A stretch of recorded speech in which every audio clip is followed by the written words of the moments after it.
So, hey guys, this is just a really quick video going over one more time those in-text citations. We're struggling a little bit as a class, and so I just want to make sure that um, that you have another tool and another point of reference. So I'm going to go ahead and share my screen. Okay, so right now I am in opposing viewpoints. I'm in the CCP database in the library, which has all those articles and journals that you should have used for part 2 and part 3 of this final paper. And so the journal or the database that we want you to use is opposing viewpoints. So I'm just going to click on it.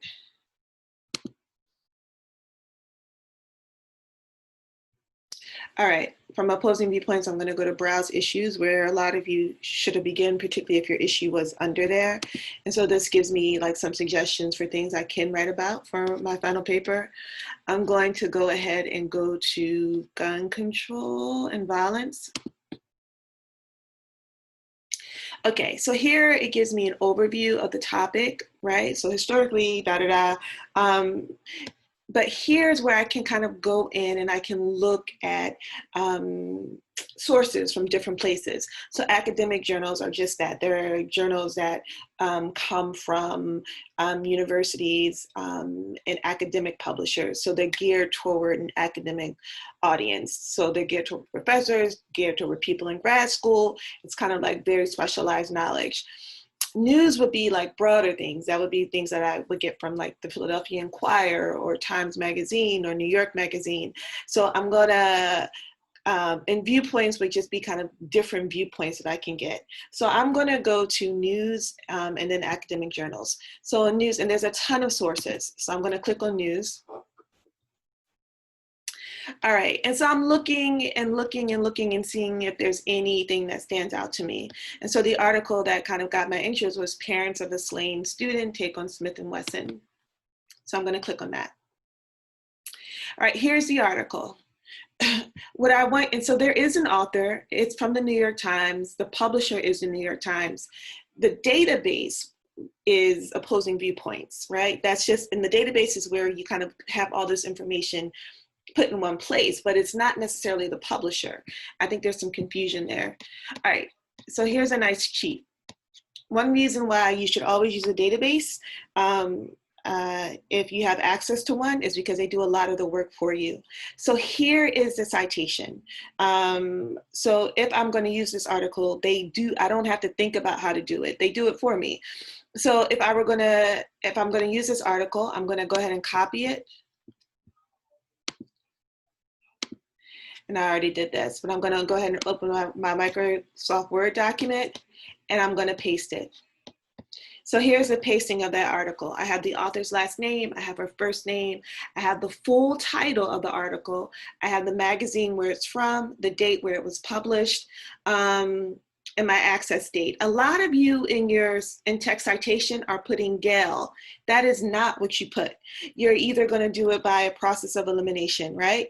So let's go back up and look at this. So we're going to start with Parents of Slain Students Take on Smith & Wesson first. So you want to, when you're summarizing, you want to remember that summary format, right? So you can't start with Gale because, again, Gale is just, the database. It's not where you start with when you have the summary. So you want to begin the summary with the author's full name, the title of the article, the main argument, and the supporting details. Here it is, the author's full name. And because it's not the citation, it's in the body of the paper, it's going to be her first name and then her last name, not her last name and her first name. And then the title, and then argues that, whatever the main argument it is. And from there, you just move on to your summary. So that means when I do my citation, if I want to pull a quote or a paraphrase later on about this, here's the citation. Remember that the citation is a process of elimination. So if I have the author's full name, the last name is the in-text citation. If I don't have the author's full name, but I have the title, then the citation, in-text citation, would be the title in parentheses with quotations framing it. So the title and quotation marks within parentheses. And you shorten the title. Like, this is a kind of a long title. So I'm just going to shorten it to parent. Yeah, because I get the gist of it. And then if I don't have a title, it would be the magazine or where I got it from. So New York Times in italics. That's it. I should never see Gail for that citation. I just shouldn't. So I'm going to come back out of here. I'm going to collapse that. And then we're going to go back in and look again. So say I wanted to do an academic journal. And there's so many kind of sources that you can use here. So I just clicked on the first one. And this is a longer article. But same thing, any article that I use here, they do all the work in terms of the citation for me. You just scroll down to the bottom. And once I have that citation, I know how to do my in-text citation. Here he is, they do it for me. So I would just copy and paste and put this on my works cited page. If I open it back up again, here is Divine on my works cited. He comes before, I think it's who, because D comes before H in the alphabet, right? And now I know how to set up my summary. So I'm going to begin with his name, Robert C. Divine's recommendations, yada, yada, yada, argues that. That is how my summary should begin. A clear author, a clear title. And then if I'm going to do my in-text citation, again, that process of elimination, if I have the author's last name, I'm going to use the author's last name. If I don't have the author's last name, I'm going to use the title and I'm going to shorten it and put it in quotation marks. So instead of recommendations for improving, I just have recommendations.